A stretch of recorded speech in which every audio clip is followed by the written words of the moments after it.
Well, hello there, JT. This is Dave coming to you from Piano Revival. Congratulations on your 1,000 subs. I really like your channel. Watch it quite a bit. We actually have quite a bit in common. Going out to thrift stores and buying inexpensive albums. And this is my entry into your contest. So let's start on the other side and we'll work our way back this way.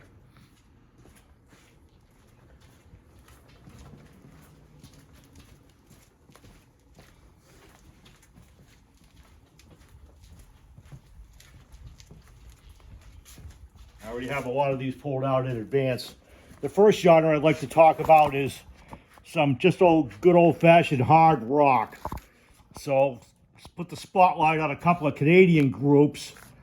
April Wine, I believe they're from Vancouver. The drummer is really good in this group.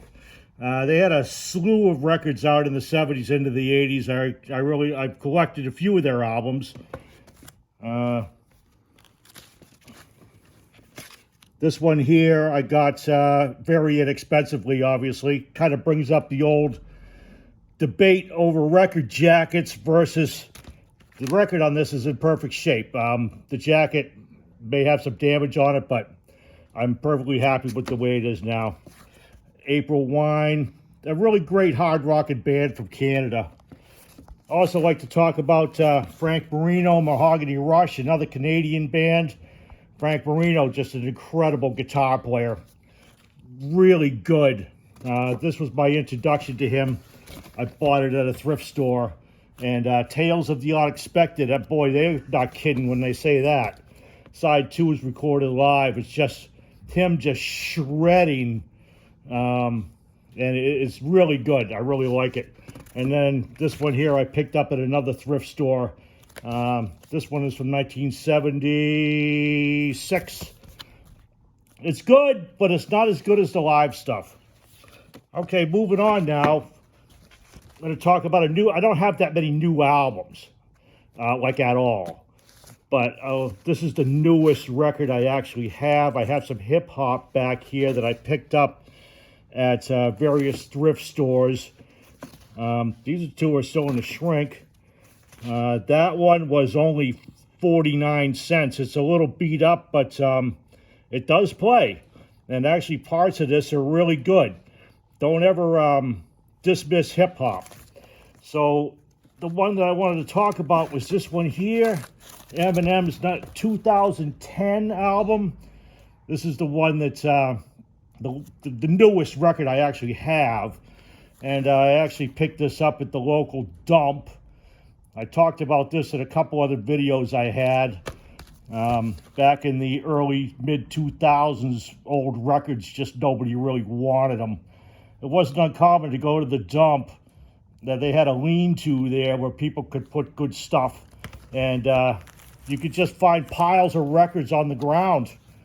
And this is one of them I picked up down there. I think I got it in 2011, so it was only a year old.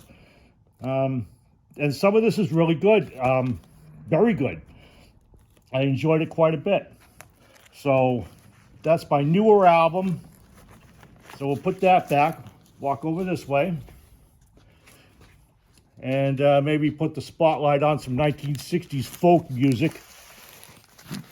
Got virtually all of these. Either I bought at thrift stores or found at the dump. Yeah, Tim Buckley. These are actually a little pricey these days. That I got at the Salvation Army. So I got some other ones, but I really wanted to talk about back here in the back.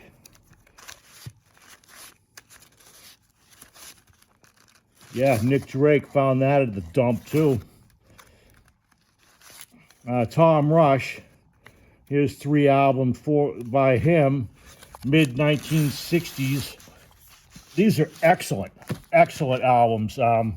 He was not really a singer-songwriter, more of a interpreter, and would take songs and then make them his own. This one here is the earlier of the two, and this one here, this is where he plays electric for the first time on side 2. So It's really good. Oh, excuse me. This is the one that was electric. Yep, this one here.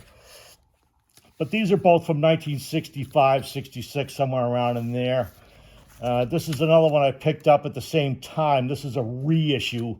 The original jacket on this had him standing in a alley in Boston.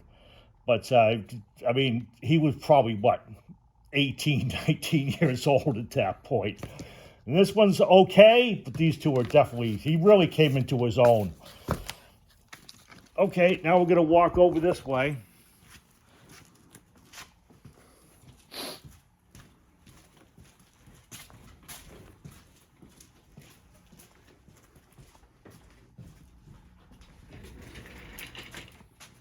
And talk about some 1980s power pop, one of my favorite genres. And kind of flip through here real quick. Start with Billy Squier. I kind of call him power pop. This is his first album and arguably his best one. This had a bunch of hits on it, In the Dark, The Stroke. It kind of defies pigeonholing this into hard rock. I just call it power pop, pretty much what it is. Same with Jim Carroll. It's not punk. It's not hard rock.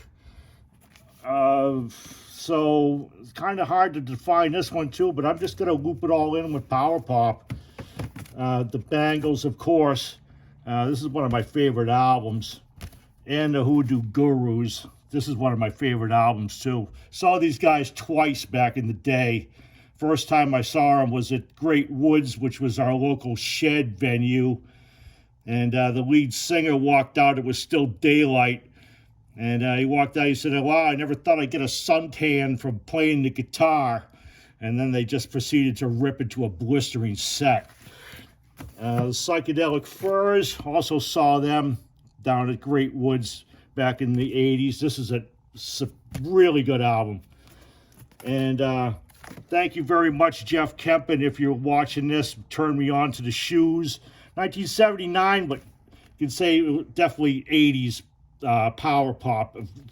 Really a great group that probably nobody's ever heard of from the Midwest.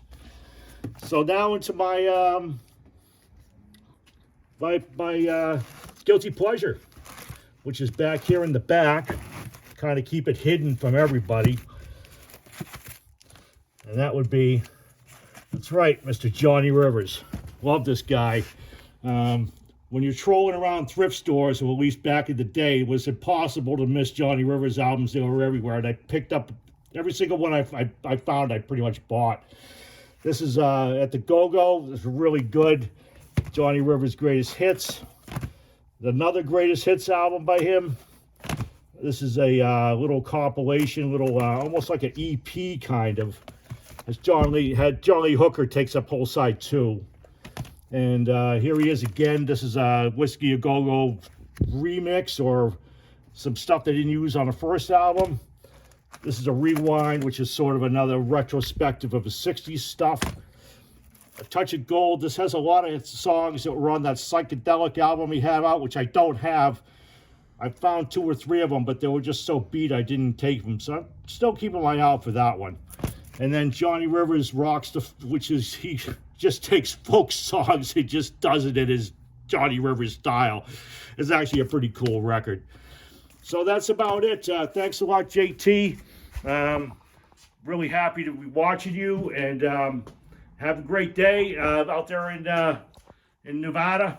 And I will talk to you or see you later. Goodbye.